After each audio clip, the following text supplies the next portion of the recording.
પછી યુવાની આવે, અને યુવાની તો આમ માંઝી બનીને આવે.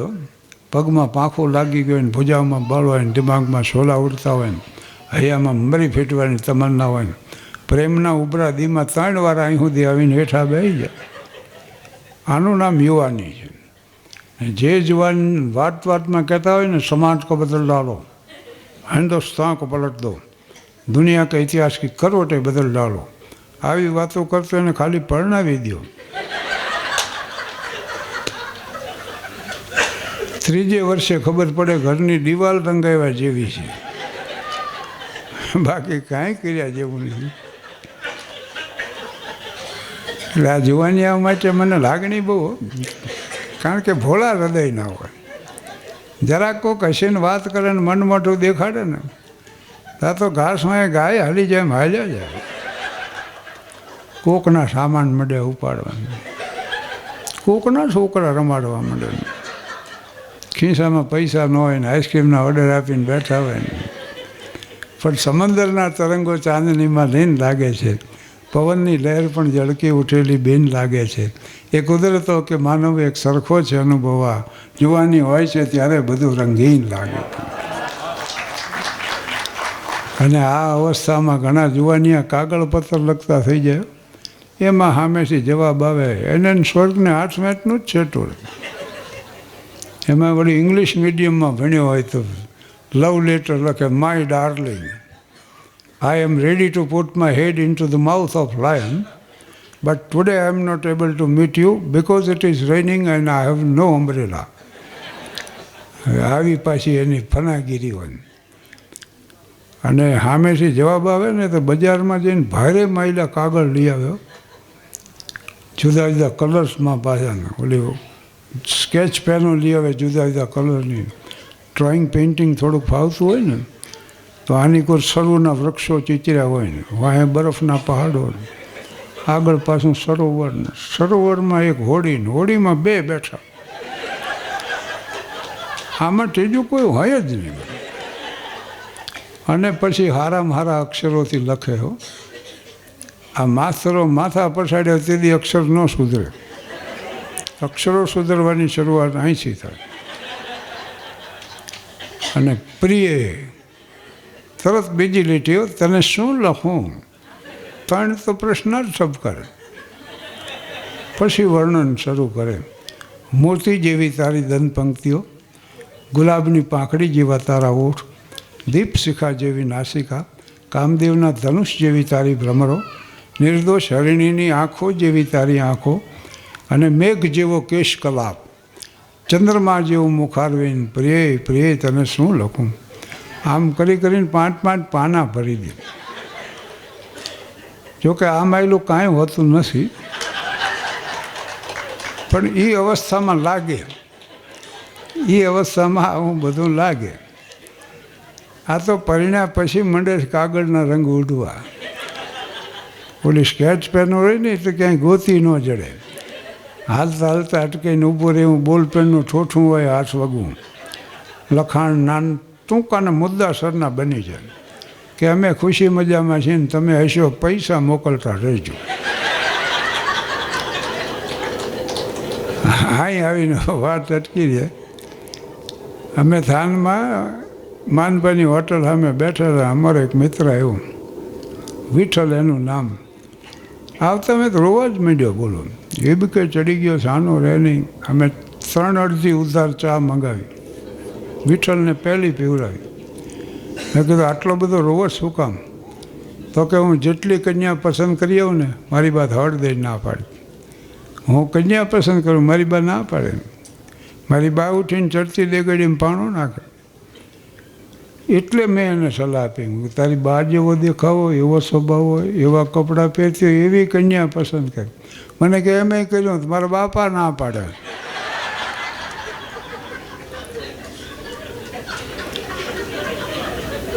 અને અમારો બીજો મિત્ર ધીરજલાલ કાપડિયા, ગામમાં ગ્રેજ્યુએટ થયેલો, એ ગુજરાતી વિષય રાખીને BA પાસ થનાર પહેલો ગ્રેજ્યુએટ. એનું સન્માન કર્યું. તો એને સ્ટેજમાંથી બેહ્યો, બધાએ એની પ્રશંસા કરી. એટલે ધીરુએ ઊભા થઈને પ્રતિભાવમાં એક ભાષણ કર્યું. એમાં નાટમાં ડંકો દેવાઈ ગયો. ગામ આખું મીડિયું વાહ વાહ કરવાનું. મીડિયા હક પણ ના કાગળ આવો. ધીરજલાલ વળી કાગળ વાંચીને કે કન્યા ગ્રેજ્યુએટ છે? બોલા કે ગ્રેજ્યુએટ નથી. તો ગ્રેજ્યુએટ કન્યા વગર મારા સાહિત્યિક વિચારો હું કંઈની પાસે વ્યક્ત કરું? મારી આ ઉર્મિઓની અભિવ્યક્તિ ક્યાં જઈ કરું? મને કોણ સમજશે? આવી વારડીએ ચડી ગયું. ગ્રેજ્યુએટ કન્યાની તપાસમાં હાથ વરાગ્યો. પછી ધીરુએ ધોરણ ઘટાડ્યું. હવે ઇન્ટર હોય તો ઇન્ટર ચાલશે. 4 વર્ષ ગયા ઇન્ટરમાં. પછી જેવ માથે આવી ગયો હવે મેટ્રિક પાસ ને કરો તપાસ. મેટ્રિક પાસનો ન મેળ કાઢો. અત્યારે ધીરજલાલને 39મું વર્ષ હાલે અને હવે એમ કહે છે કે કન્યાને અક્ષર જ્ઞાન હું આપીશ.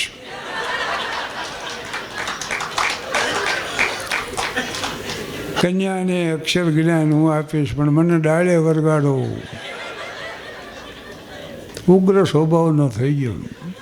લગ્નના ઢોલ નથી સાંભળી શકતો. શેરીમાં કોકને આ લગ્ન હોય ને ઢોલ મંડે વાગવા, ધીરું બાજવા દોડે.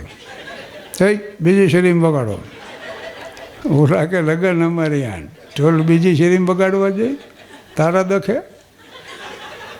ગામમાં જાગરણ હોય તે બહાર ગામ વયો જાય. બોલો પછી એને ખબર પડે કે અહીંયા જાગરણ છે. એટલે આ 2 વાત કીધી વિઠ્ઠલની નાની. તમે તો આ મોટા શહેરમાં રહ્યો છો ભુજમાં, પણ ગામડા સંકળાયેલા હશો. અમારા ગામડામાં છે ને વરરાજો જે હોય ને એનો બેડી એટલો બધો માપો જાળવવામાં આવે. વરરાજા માટે સવારના પરમાં ગરમા ગરમ ગાંઠિયા, હારે પાછી જલેબી, ખીચડી ભરીને ચા. વરરાજો એ સમજતો કે આજ તો કોઈ કહેવાનું નથી. ધરવા હેઠ ગાંઠિયા ખાઈ જાય, માથે જલેબી ઉકેલી મૂકે, 3-4 કપ ચા પી જાય. પછી તમાકુવાળો પાન ગલોફે ચડાવી વરરાજા તૈયારી કરે. શેની? જંગલ જવાની. ગામડામાં લેટ્રીન મેટ્રીન ન હોય, પણ વરરાજા જંગલ જાય ને તોય કોટ પહેર્યો હોય, માથે સાફો હોય, સાફામાં પાછી કલગી હોય, બગલમાં તરવાર હોય, અણવર પડખે લોટો લઈને આવે. વરરાજા લોટા બોટા ન ઉપાડે. એ તો છાતી કાઢીને આમ હાલે ને એટલું જ નહીં હોય, ઢોલી આગળ ઢોલ વગાડતો જતો. ધજબાંગ ધજબાંગ ધજબાંગ. ગામ આખું જોઈ રહે વરરાજા જાય. પછી 2.5 વીઘાના ખેતરમાં એકલો બેઠો હોય બીડી હળગાવી. આ તમે ખડખડાટ હસો છો ને ત્યારે એક વાતની નોંધ નહીં લીધી હોય કે વિચારો બંધ થઈ જાય. હસવાનું વિચારવું બે કોઈ દી હારે નહીં બને. અને વિચાર ન હોય તો મન ક્યાંથી હોય? અને મન ન હોય તો અહમ ન હોય. આ અહમ બિન દશાનો આનંદ છે. એટલે જ ઓશો એમ કહે છે કે humour is the entrance of meditation.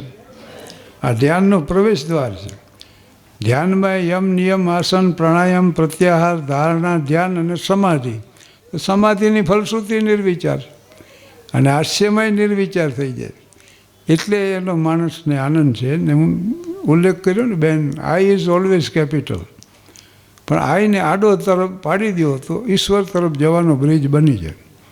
પછી આઈ જેટલો મોટો એટલો બ્રિજ મોટો બને.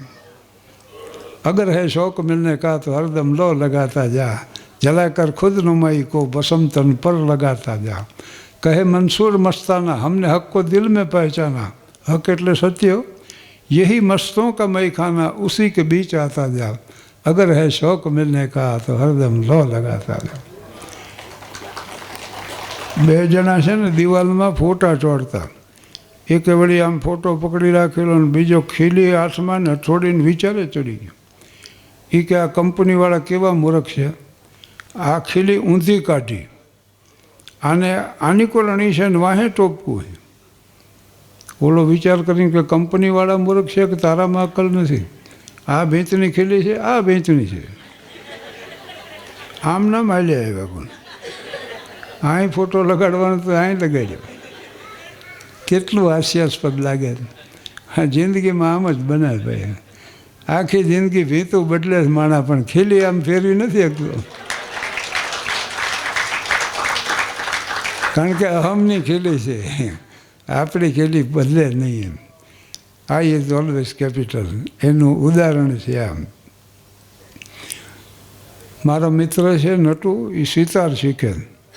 સવારના પરમાં સ્નાન કરે, સફેદ વસ્ત્રો ધારણ કરે, નટરાજની પ્રતિમા સામે સિતાર લઈને બેહે. એની ગમે એ સમજણો એક જ તાર વગાડે. એ પાછો એવો ધીરજથી વગાડે, ટીન ટીન ટીન. એની પત્ની કે શું ટીન ટીન કરો? સિતાર વગાડતે ને જોયા કેટલા તાર વગાડે, આમ ઝણનાટી બોલાવે. ઓલો કે બધાય ફાંફા મારે છે ને મને જડી ગયો.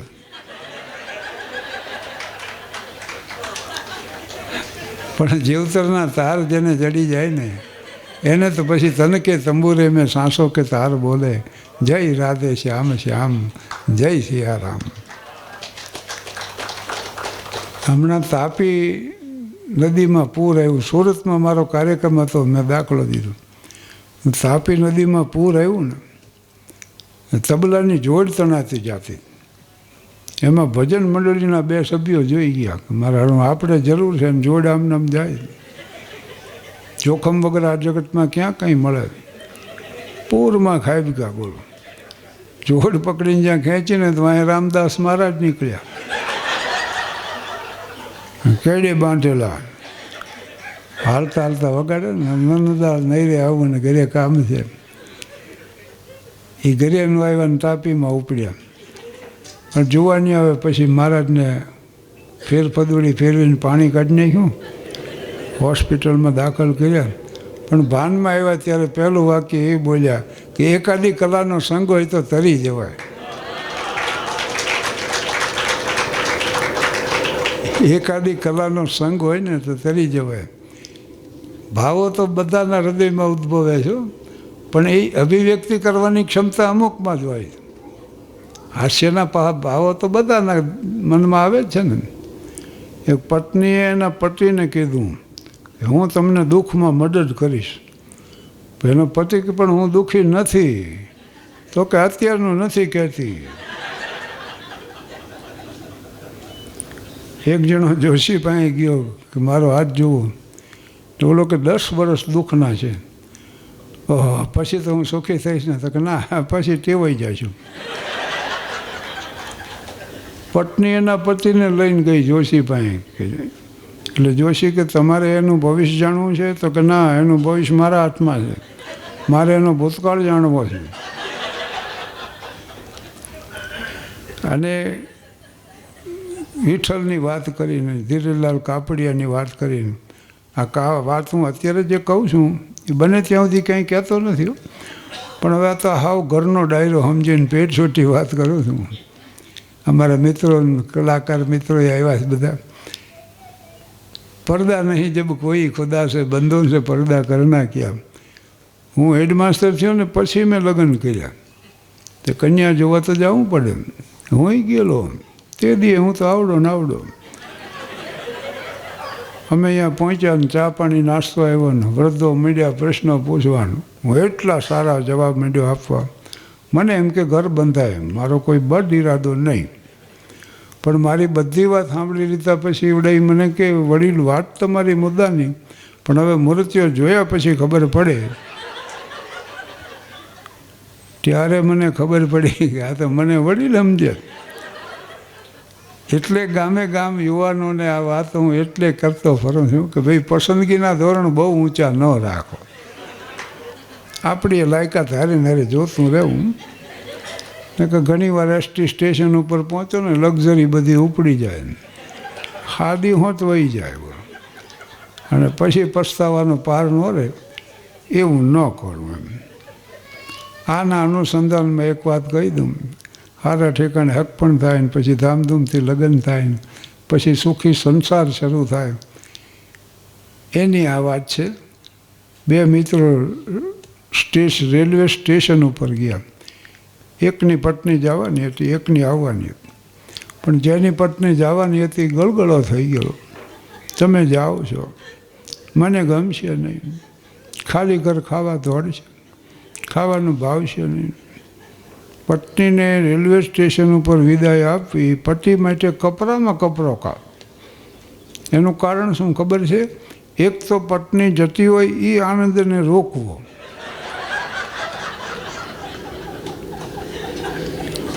એ પત્ની જાતી હોય ને હરખના ઉભરા અહીં સુધી આવતા એને હેઠે બેહારવા પડે અને ઉપરથી કરુણતાના ભાવ ધારણ કરવા પડે.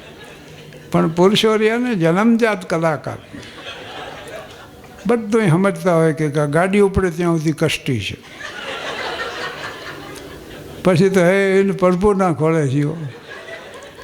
અને આ બહેનોમાં 90% ભોળા હોય ને એને વળી એ ભ્રમ હોય કે અમારે એ હાવ ભોળા છે.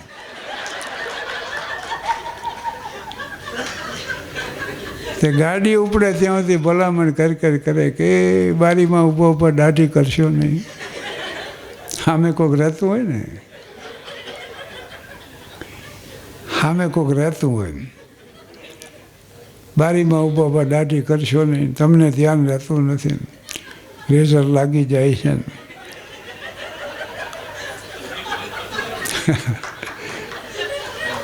અમે સમજે છે એને મજા આવે. જો એક જણો મને કહે માણા મગજ વગર કેટલા વર્ષ જીવી શકે. મેં કીધું ભાઈ મને ખબર ને તમારી ઉંમર કેટલી.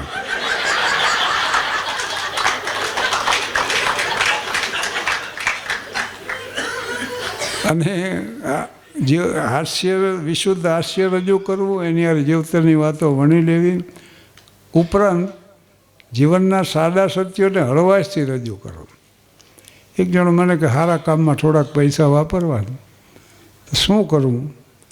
મેં કે જેના ઉછીના લીધે એને દઈ દઉં, સારામાં સારું કામ આ જ. અને આમે વાત સાચી છો, પીપા પાપરને કીજીએ પુણ્ય કિયા સો બાર, જો કિસી સે ના લિયા તો દિયા સો બાર. જેનો વ્યવહાર શુદ્ધ એનો ધર્મ વિશુદ્ધ. દિન એ ઉલ મામલા, આ ઇસ્લામની શીખ છે. અને મુંદ્રા મારે સુલેમાન જુમા પ્રસિદ્ધ નોબતવાદક હોય, આખા ઇન્ડિયામાં કોઈ સુલેમાન બાપા જેવા હતા નહીં. ને મુંદ્રામાં છે ને ઇન્દિરા બેટીજીની ભાગવત સપ્તાહ હતી, વર્ષો પહેલાંની વાત. તે હું આવ્યો, 3 ડિગ્રી ટેમ્પરેચર હતું કચ્છમાં તે દી. અને મેં રજૂઆત કરી. બીજે દી ઇન્દિરા બેટીજીએ મને કહેવરાયું, એક ભાઈ આવ્યા, મને કે આપને યાદ કરે છે, તમે આવી જાઓ. એટલે હું ગયો સીધો, પ્રણામ કરીને ઊભો રહ્યો. એટલે મને કે 20 મિનિટનો મારી પાસે સમય છે, તમે શરૂ કરી દો. કોઈ જાતની પ્રસ્તાવના વગર મેં શરૂ કરી દીધું. 20 મિનિટ એ વ્યાસપીઠ ઉપર ગયા ને હું પાછો. સુલેમાન બાપાને મેં કીધું મળવું છે. તો એટલે શેઠ મને કે બોલાવી અને અહીં. ના ના એમ ન હોય, મારે જવું પડે. અને હું બાપાની ત્યાં ગયો. અમારે થાન નવરાત્રિ મહોત્સવ થાનમાં મહારાષ્ટ્રીયનોના હિસાબે 62 વર્ષ ગણેશ ઉત્સવ આવ્યો. અને સંસ્કારની સરવાણી એટલા વર્ષ સુધી વહેતી રહ્યો. સાહિત્યકારો આવે, કલાકારો આવે, સંતો આવે, વિદ્વાનો આવે. એમાંથી પ્રેરણા લઈને નવરાત્રિ મહોત્સવ શરૂ થયો. 9 થી 10 રામચરિત માનવ અને 10 થી 11, 10 થી પછી જ્યાં સુધી હાલે 1, 2, 3 ગમે. કલાકારોના કાર્યક્રમ હોય, સંતોની સંતવાણી હોય, વિદ્વાનોના પ્રવચન હોય. અને કોઈ કલાકાર એવો નથી જ્યાં ન આવ્યો હોય. બોલો, મોરારી બાપુથી લઈને નારાયણ સ્વામી સુધીના. અને એકવાર તો એવું થયું કે હું એનું મેં 35 વર્ષ સંચાલન કર્યું. પછી એમભાઈ હોય, દરબાર પૂંજાવાળો હોય, કાનજી બુટા બારોટ હોય, તિંગળસિંહ બાપુ હોય. એકવાર હું સંચાલન કરતો ને એમાં મોટર આવીને ઊભી રહી. એમાં તો વેલજીભાઈ ગજર ઉતર્યા, હારે લાખાભાઈ ને પ્રાણભાઈ ને દિવાળીબેન ને નાનજી મિસ્ત્રી ને ટપુભાઈ દેગામાં હાજી. મને નવી લાગે કે આમનો કાર્યક્રમ તો રાખ્યો નથી યાર. અને વેલજીભાઈ આવીને સીધું સ્ટેજ સંભાળી લીધું ને એને સંચાલન શરૂ કર્યું. ભાઈ મેં પૂછ્યું આ બધા ક્યાંથી? તો કે આજ દિવસ ખાલી હતો, તમને અહીંથી હાલો થાન જઈ. આવા સંબંધો હતા. જો આજે વર્ષોથી ઉતરું તો વેલજીભાઈ ત્યાં ને અનિલભાઈને આવ્યા છે, યોગેશભાઈ. તો આવા સંબંધો અમારા કલાકારોના સાથે ગામના હતા. મનુભાઈ ગઢવી એમ કહેતો હું થાન પાસ છું. ત્યાં કલાકાર હાલ્યા એટલે એ પછી બધે હાલે. અને સત્સંગ ભવન છે નામે મોરારી બાપુએ જ આપ્યું છે અને એનું ઉદ્ઘાટન એમણે જ રાખ્યું. પણ સુલેમાન જુમ્માની વાત નીકળી ને, ઓમકારનાથ ઠાકોર એકવાર કચ્છમાં કાર્યક્રમ, આ સત્ય ઘટના છે. અને થયું એવું કે ઓમકારનાથજી કચ્છમાં આવતા રહ્યા, એનો કાર્યક્રમ, એના સાજિંદાઓ રહી ગયા. એટલે એમણે કીધું કે હવે અહીંયા મારી હારે સંગત કરી એવું તો કોણ હોય. એમાં કોઈએ નામ સૂચ્યું સુલેમાન જુમ્માનું. અને ભાઈ નવબતમાંથી એને સંગત કરી ઓમકારનાથજીએ જાહેરમાં માફી માગી હતી. મને કલ્પનાય નહીં કે આવા કલાકાર હોય છે. અને રતુભાઈ અદાણી 20 કલાકારોને દિલ્હી લઈ ગયેલા. 4 દિવસના મહોત્સવમાં 7 કાર્યક્રમો. એમાં એક રાષ્ટ્રપતિ ભવનમાં ગિરી સમક્ષ, એક ઇન્દિરાજી વડાપ્રધાન હતા, ત્રિમૂર્તિ એના નિવાસસ્થાન. અને તેલી યહૂદી મેન્યુઇન ઇન્દિરાજીના મહેમાન હતા. યહૂદી મેન્યુઇનનો પરિચય એટલો જ કે 21 વર્ષની ઉંમરે દુનિયાના 22 દેશમાં એ પ્રોગ્રામ આપી ચૂક્યા. આવો કલાકાર. અને એને આખો કાર્યક્રમ સાંભળ્યો. પછી ઇન્દિરાજીને કીધું કે આ 2 કલાકારને મારે ફરીને સાંભળવા. એમાં એક નાનજી મિસ્ત્રીનું વાયોલિન હતું ને એક સુલેમાન જુમ્માની નોબત હતી. અને એ ખુશ થઈ ગયેલો. આ 2 કલાકારોને ફરીને સાંભળેલા ત્રિમૂર્તિ એટલે વડાપ્રધાનનું નિવાસસ્થાન. અને આ સંસ્મરણો અમારા થાન નવરાત્રિ મહોત્સવમાં બાપાને જ્યારે કહો ને ત્યારે આવતા. અને શું એની અને સરળતા હતી, સાદગી હતી. પછી મુંદરા હું એમને ઘરે ગયો મળવા, સવારમાં ચા પાણી નાસ્તો કરાવ્યો, ઉખડી બનાવ્યો અત્યારે છે ને. હા, તો તેથી પણ આવા સુખદ સંસ્મરણો. કુંભનો મેળો ભરાયેલો, લાખો માણાની મેદની. અને દિલરુબા હાથમાં એક કલાકાર ઉદાસ ચહેરે ઊભેલો. એમાં એક સજ્જન નીકળ્યા. કેમ આટલા બધા ઉદાસ? તો કે હું કલાકાર છું, અહીં દિલરુબા વગાડીને ગઈ ને હું મારું પેટીયું રળી લઉં. પણ એ પ્રજ્ઞાચક્ષુ હતા. પાછા ધક્કામુક્કીમાં લોકોએ પાડી દીધો. મારી હથેળી ઉપરથી હાલ્યા ગયા. જો હું વગાડી નહીં શકું. ઓલા સજ્જને કીધું કે હું વગાડું ને તમે ગાઓ એમ સંગત થઈ શકશે? અરે તો કે જમાવટ થઈ ને. ઓને બાઈ લીધું અને જે વગાડ્યું પણ મુગ્ધ થઈ ગયો. માણસોએ પૈસાનો ઢગલો કરી દીધો. એ બધા એ પ્રજ્ઞાચક્ષુ કલાકારને સુપ્રત કરીને આને વિદાય લીધી. પણ એને એટલો પરિચય ન આપ્યો કે મારું નામ પંડિત ઓમકારનાથ ઠાકોર ને આનું નામ કલાકાર. The life of an artist is just like the candle burning at both the ends. No one can stop it. One can see only how nicely does it burn. 2 છેડે હળગતી મીણબત્તી જેવું કલાકારનું જીવન છે. બધા જોઈ શકે કે વાહ બહુ સારી રીતે પ્રજ્વળે. કોઈ એને રોકી ન શકે. આ ડિસેમ્બર મહિનો શરૂ થયો 7, 8 અને 9 હું 3 દિવસ લગ્નમાં અમદાવાદ હતો. એમાં 8 તારીખે મોદી સ્ટોરી નામની ચેનલ આવે. જોકે આ પદ્મશ્રીનો ઉલ્લેખ 2-3 વાર થયો તો ખરો. એક વાત કહી દઉં. 8મી નવેમ્બર 2021 રાષ્ટ્રપતિ ભવનનો દરબાર હોલ. રાષ્ટ્રપતિ ભવન 330 એકરમાં છે અને 340 એના રૂમ છે. એમાં દરબાર હોલમાં અમારું ફંક્શન. 11 વાગ્યે અમને મહામહોદય રાષ્ટ્રપતિ અર્પણ કરવાના હતા પદ્મશ્રી એવોર્ડ. પણ અમને 8:45 હાજર થવાનું કહી દીધું અને એની રિહર્સલ લેવડાવવામાં આવી. તમારી જગ્યાએ કેમ ઊભો થવું, કેમ ત્યાં સુધી હાલવું, એક સ્ક્વેર હતો ત્યાં જ ઊભું રહેવું, આમ જ અભિવાદન કરવું અને પછી રાષ્ટ્રપતિ શ્રી સમક્ષ આમ ઊભું રહેવું. પિન લગાડીને જવાનું તો ખાલી લગાડી જ દે. એક સોનેરી કાસ્કેટ એમાં સન્માનપત્ર એ આમાં આપે, એનો ફોટોગ્રાફ લેવામાં આવે અને પાછું એ જ રીતે આવીને તમારી જગ્યાએ બેસી જવાનું. આ માહિતી હું એટલા માટે આપું છું કે આમાં કોઈને મળે ને તો કામ આવે. એ પતી ગયું એટલે ફોટો સેશન શરૂ થયું. બધા એવોર્ડીના ફોટોગ્રાફીઓ, અદનાન સામીન, એવા બધા ઘણા કલાકારો, ખેલાડીઓ, જુદા જુદા ક્ષેત્રના મહાનુભાવો હતા. પછી ચા પાણી નાસ્તાની વ્યવસ્થા હતી. એ કાઉન્ટર ઉપર ગયા અમે.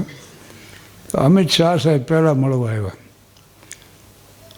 એટલે એ અમને મળ્યા, અમને અભિનંદન આપ્યા. પછી મોદી સાહેબ ખુદ આવ્યા. અહીં સીએમ હતા ત્યારે હું 8 વાર મળ્યો હતો એમને. પીએમ થયા પછી રાષ્ટ્રપતિમાં ભવનમાં મળ્યા. એટલે મોદી સાહેબ હાથ મેળવ્યો ને મને કે શાહબુદ્દીનભાઈ કેમ છો? મેં કીધું સાહેબ બહુ ધ્યાન રાખ્યું ને તોય 84 થયા. એટલે ખુશ તો થયા, પણ એને જે મને કીધું કે તમે આ ગણતરી કરવાનું કેટલીથી શરૂ કર્યું? આપણે તો આપણું કામ કરવાનું. આપણે તો આપણું કામ કરવાનું. મહત્તા છે જીવનની સંકટોને પાર કરવામાં. ભલે મજદાર બાકી છે, ભલે તોફાન બાકી છે. હવે સર ફીરી હવાથી સંભલના પડા મુझे, મેં આખરી ચિરાગ થા જલ ના પડા મુझे. એટલે નબળી વાત કરતા હોય ને એની પાસે ન બેહવું, કારણ કે એના વાઇબ્રેશન આવે તમારા. મહત્તા છે જીવનની સંકટોને પાર. ઘાયલ સાહેબનું થયું, ભલે મજદાર બાકી છે, ભલે તूफान बाकी છે. बाधाएं कब बांध सकी है आगे बढ़ने वालों को, विपदाएं कब रोक सकी है पथ पर चलने वालों को. तो पॉजिटिव थिंकिंग. ઓલો મેં દાખલો આપ્યો ને, રાજભવનમાં અમારો હતો. મારે પછી બોલવાનું હતું, પણ એ અમને તો વિષય એવો આપ્યો હતો એટલે અમારે કહેવું પડ્યું. એક અજ્ઞાની બોલે એની અસર જ્ઞાનીને થાય એવું કાંઈ નથી હોતું. જ્ઞાની બોલે એની અસર અજ્ઞાની થાય એવું નહીં. અજ્ઞાની બોલે એની અસર જ્ઞાનીને થાય. આ જૈન સમાજ છે એટલે એક વાત કરી દઉં. વર્ષો પહેલાંની વાત છે. અયોધ્યાનો દરબાર ભરાયેલો. સિંહાસનમાં છે સમ્રાટ ઋષભદેવ બિરાજમાન હતા અને દરબારીઓ ગોઠવાઈ ગયેલા. એમાં નીલાંજલા નામની નૃત્યાંગના નૃત્ય કરતી, અને નૃત્યનું ચરમસીમાએ પહોંચ્યું ને મૂર્છિત થઈને ઢળી પડી, અને એ જ વખતે એણે પ્રાણ ત્યાગી દીધા. તો સિંહાસન ઉપર બેઠેલા સમ્રાટ ઋષભદેવને વિચારીએ એવું કે માનવ જીવન આટલું ક્ષણભંગુ છે. તો આ સત્યને, અહિંસાને, પ્રેમને, માનવતાને, સહિષ્ણુતાના આ સદગુણોની વાત કરી છે, આચરવાના કેદી? ઘટના આટલી જ બની હતી. સમ્રાટ સિંહાસન ઉપરથી ઉતરી ગયા, કૈલાસ સીધાયા. અયોધ્યાનું રાજ ભરતને હોપ્યું, બાહુબલીને પોદનપુરનું હોપ્યું. અને સમ્રાટ ઋષભદેવે હિમાલયમાં તપશ્ચર્યા કરી. સમ્રાટ ઋષભદેવનું ભગવાન આદિનાથમાં પરિવર્તન થયું. જગતમાં જૈન ધર્મની સ્થાપના થઈ. સત્ય, અહિંસા, અસ્તે, અપરિગ્રહ અને બ્રહ્મચર્ય, આ 5 સિદ્ધાંતો પર અવલંબતો આ પ્રાચીનતમ ધર્મ. અને એના 24 તીર્થંકરો ક્ષત્રિય છે. એટલે કરુણતાની ચરમસીમા આવે ને ત્યાંથી હાસ્ય નિષ્પન્ન થાય. અને સુખ, સમૃદ્ધિ, સત્તાની ચરમસીમાએ અધ્યાત્મ શરૂ થાય. આ 24 રાજવી હતા કે રાજકુમારો હતા. બુદ્ધ રાજાઓ હતા, બુદ્ધ રાજવી હતા, ભર્તુહરી રાજવી હતા, ગોપીચંદ રાજવી હતા. એ વખાને મેરે નીકળી પડે એવું નહોતું. તો સુખ, સંપત્તિ, સમૃદ્ધિની ચરમસીમાએ અધ્યાત્મ શરૂ થાય. અને કરુણતાની ચરમસીમા જ્યારે આવે ત્યારે હાસ્ય નિષ્પન્ન થાય. રમકડા રમવાની ઉંમરે ચાર્લી ચેપલિન રમકડા વેચતો, અને ચાર્લીને એનો ભાઈ સીડ બેયને અનાથ આશ્રમમાં દાખલ કર્યા, અને માતા લીલી હાર્લીને પાગલખાનામાં દાખલ કરી. અહીંથી શરૂઆત થાય છે આ જગતના મહાન હાસ્યકારની જીવનકથા.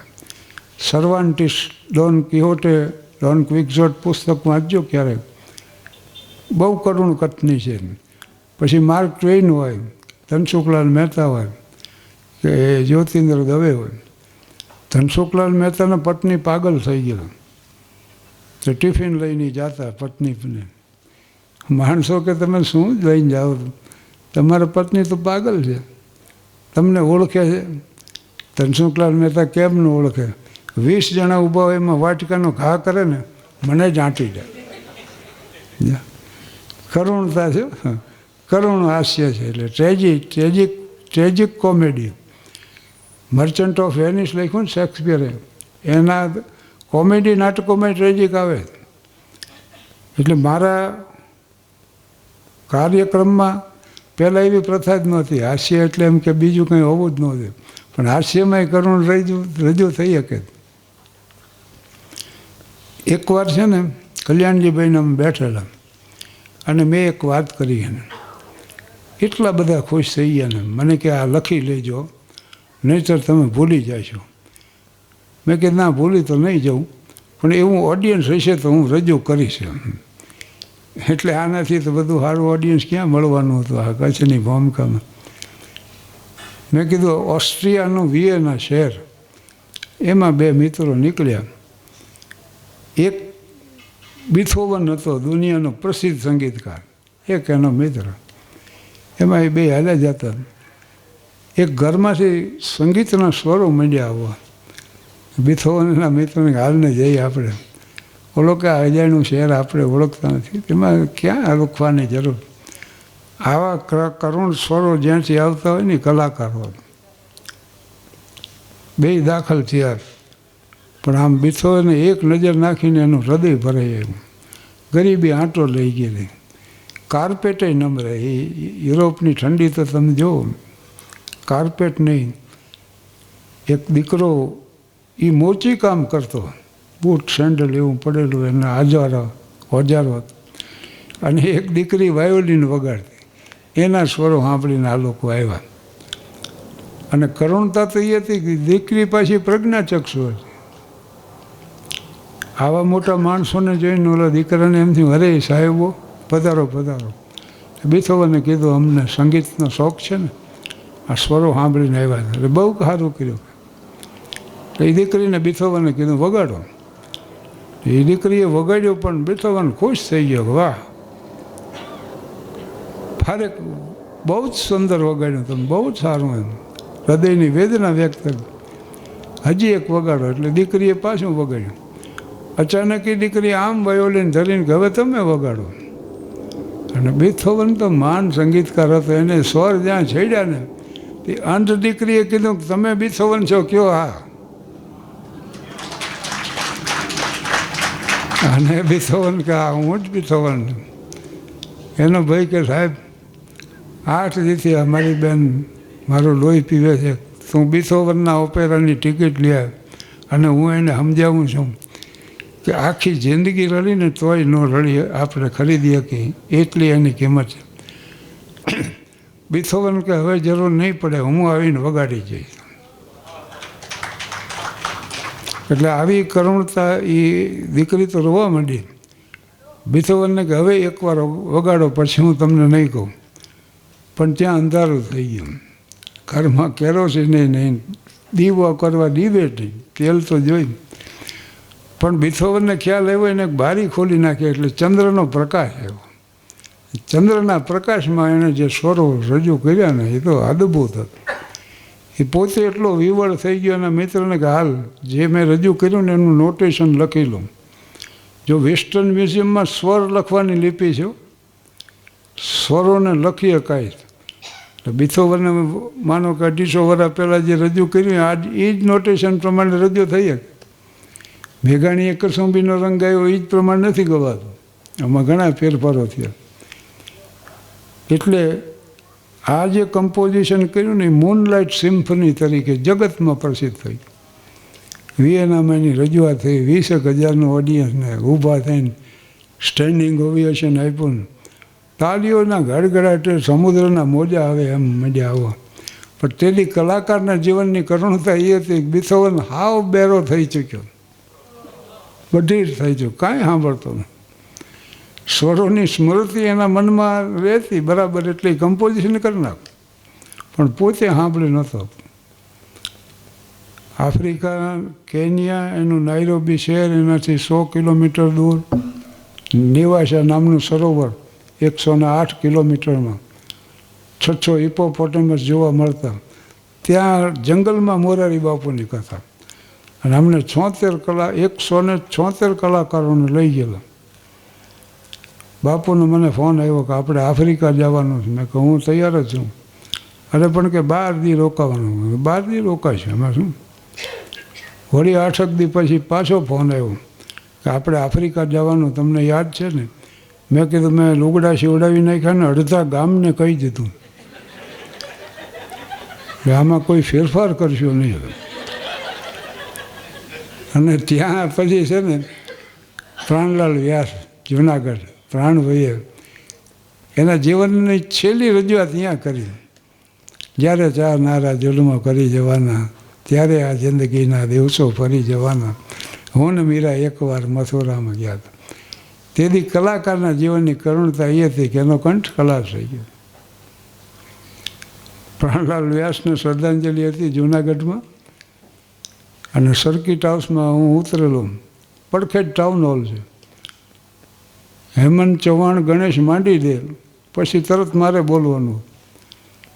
સમય તો 8:30નો હતો, પણ 8 વાગ્યામાં તો હોલ ચિકાર થઈ ગયેલો. કારણ કે ઉપેન્દ્ર ત્રિવેદી હતા ને બીજા કલાકારો લોક સાહિત્યના હતા ને, અને મોરારી બાપુ આવી ગયેલા. લોકો તો પહેલાંથી આવી ગયા. પ્રફુલ્લભાઈ મને કહેવા એવો કે હાલો જલ્દી, હમણાં તમારે આવશે બોલવાનું. અને એ ગણેશ માંડી લીધા પછી મેં આ રજૂઆત કરી, બિથોવનની વાત કરી, ને પછી પ્રાણભાઈએ છેલ્લું અહીંયા જે ગાયું એની વાત કરી. અને પ્રફુલ્લ મને કે સાહેબ કાંઈ ન કર્યું હોત ને આટલું જ કહીને વે ગયા હોત ને તો યાદ રહી જાત માણસ. અને લેક નેવાસા કન્ટ્રી ક્લબ, એમાં મોરારી બાપુ અમને 176 જણા લઈ ગયા. રૂપાલા સાહેબને અમે હાર્યા હતા, પુરુષોત્તમ રૂપાલા, અરવિંદ ત્રિવેદીના ઉપેન્દ્ર ત્રિવેદી એક જ રૂમમાં હતા. મેં લંકેશ ને અભિનય સમ્રાટ ઉપેન્દ્ર ત્રિવેદીની વાત કરું, નિરંજન રાજગુરુ બધા. અને સવારમાં 6 વાગ્યામાં કાઉન્ટર શરૂ થાય, ચા પાણી નાસ્તો પી લે, પછી કથામાં જાય. અને કથા પૂરી થાય એટલે ત્યાં જમાડી દેતા જંગલમાં. જો જસાણી પરિવારે 4.5 કરોડનો ખર્ચ કરેલો આ એક જ કથા માટે. અને કપડાં તમે કાઢો સવારમાં મેલા એટલે બીજે દી ધોઈને આવી જાય. બોલો, ઇસ્ત્રી કરીને. મને કાંઈ ફાવે છે ને? મેં કીધું ઘરે જઈને નહીં ફાવે, અહીં તો કોઈ સવાલ જ નથી. એમ અમે અહીંયા 12 દિવસ રહેલા. એ સંસ્મરણો છે આ. પણ મેં કીધું ને, હાસ્યની વાતો તો હવે એટલી બધી છે ને, લોકો મને સંભાળી દે છે. માણાને મોઢે કરાવી દીધું બધાને. હવે હું ભૂલી જાઉં તો ઓડિયન્સ મને યાદ કરાવી દે કે આ રહી ગયું ને આ રહી ગયું. પણ કલાકારના જીવનની એક વાત કરી દઉં. પહેલાં મહારાણા પ્રતાપની વાત કરું.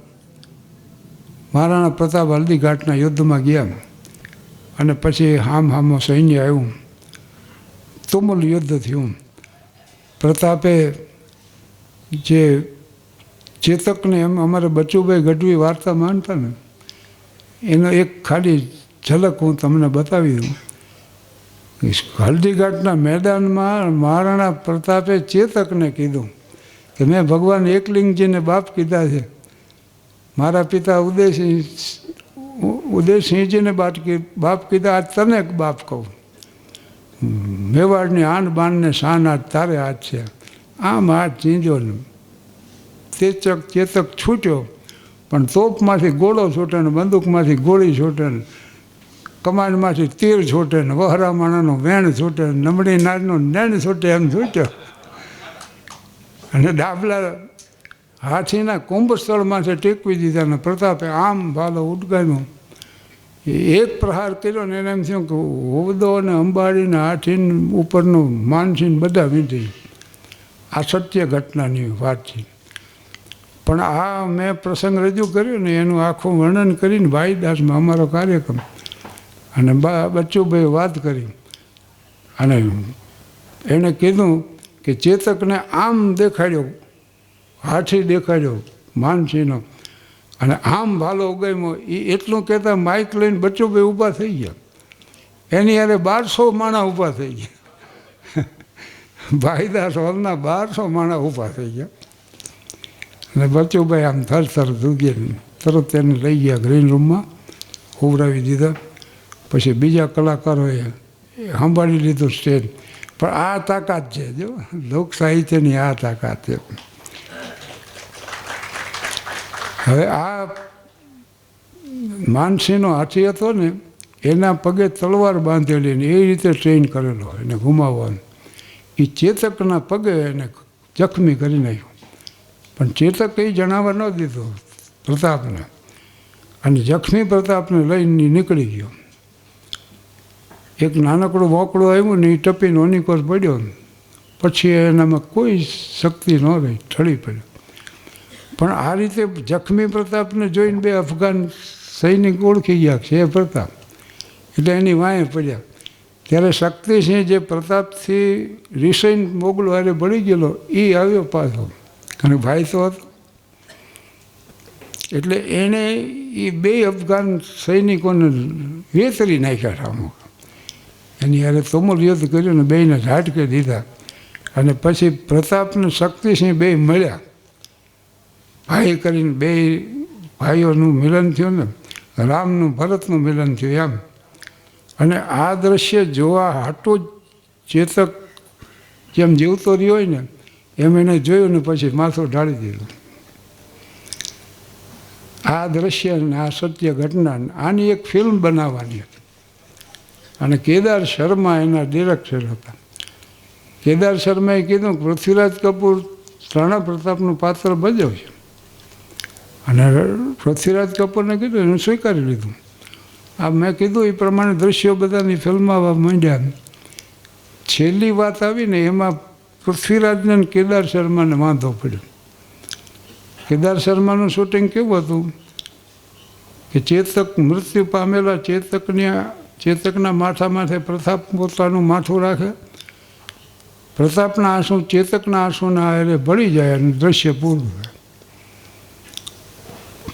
અને પૃથ્વીરાજ કપૂર એમ કહેતા કે ચેતક જેવો અશ્વ મળે ને એક શબ્દ ન મળે રાણા પ્રતાપ, એક વાક્ય ન બોલે. અને ઓલો એમ સમજાવતો કે પૃથ્વીરાજ જેવા કલાકારને બોલવાની શું જરૂર, એનો અભિનય એટલો ઉત્કૃષ્ટ છે કે એની વ્યથા વ્યક્ત થઈ જાય છે. પૃથ્વીરાજ સ્વીકારી લીધું. 3 કેમેરા શરૂ થયા, શૂટિંગ પૂરું થયું. અને ચેતકનું મસ્તક આમ રખાયું, પ્રતાપે એના ઉપર મસ્તક મૂક્યું. પ્રતાપના આંસુ ચેતકના આંસુ એને બળ્યા ને દ્રશ્ય પૂરું થયું. પણ આ ફિલ્મ જ્યારે આવીને ત્યારે પૃથ્વીરાજ કપૂર ભેટી પડ્યા કેદાર શર્માને. વાહ ભાઈ વાહ, વર્ષો વીતી ગયા વાતને. પૃથ્વીરાજ કપૂરને ગળાનું કેન્સર, બોલી શકે નહીં. માણસો આવીને પોતાના સંસ્મરણો રજૂ કરી જાય અને આ સાંભળતા ખાલી. એમાં કેદાર શર્મા આવ્યા. ઘણી જૂની વાતો થઈ. કેદાર શર્મા એને મળીને આગળ ગયા. એટલે શમી કપૂર પાછળ ગયા કે અંકલ આપકો પાપા બોલાતે એમ. એટલે એ પાછા આવ્યા. એટલે પૃથ્વીરાજ કપૂરે આમ ઈશારત કરીને ચેતકને માથું રખાયું હતું ને એમ કેદાર શર્માનું માથું રખાયું. અને એણે એના ઉપર પોતાનું માથું મૂક્યું. પૃથ્વીરાજ કપૂરના આંસુ કેદાર શર્માના આંસુ એને ભળ્યા ને પૃથ્વીરાજે પ્રાણ ત્યાગી દીધું. આ કલાકારના જીવનનું અંતિમ દ્રશ્ય લેખ છે મારો. એટલે બીજી વાતો કરવી હોય તો ઘણી થાય, પણ આ આવી અણમોલ વાત છે ને એ સમાજ સુધી. હવે મારા જીવનનો એક જ ઉદ્દેશ છે કે જે કંઈ પ્રેરક છે ને એ સમાજ સુધી પહોંચાડું. અને આ માધ્યમ બહુ સારું છે ભાઈઓ. યુટ્યુબ દ્વારા જગતભરના ચાહકો સુધી પહોંચી શકો. અને એની અનુકૂળતા જોઈ શકે. તમારી અનુકૂળતા તમે આ જોઈ શકો. એટલે એ રીતે મારી કાર્યવાહી ચાલુ છે. અને આમણે કીધું એમ માણસ બોલે સાંભળે ત્યાં સુધી બોલવું. જીવનમાં એવું રાખ્યું છે કે માણસ સાંભળે ત્યાં સુધી બોલવું. ન સાંભળે તેથી સ્ટેજ પાસેથી ઉતરી જાઉં, કક્ષાથી નીચે ન ઉતરું. પણ આ પરિવારના વક્તાઓ બોલ્યા, પછી સાહેબ બોલ્યા, બહેન બોલ્યા, એટલે મને એમ થયું કે એક માહોલ બરાબર જામ્યો છે. એટલે એક સિટિંગ હું પૂરું કરી નાખું અહીંયા. અને આટલું વહેલું તો અમારે કોઈથી જમવાનું હોતું જ નથી ભાઈ. તમારે હોય તો ભલે બેન. એટલે અહીંયા હું સિટિંગ પૂરું કરું છું. આભાર, ધન્યવાદ.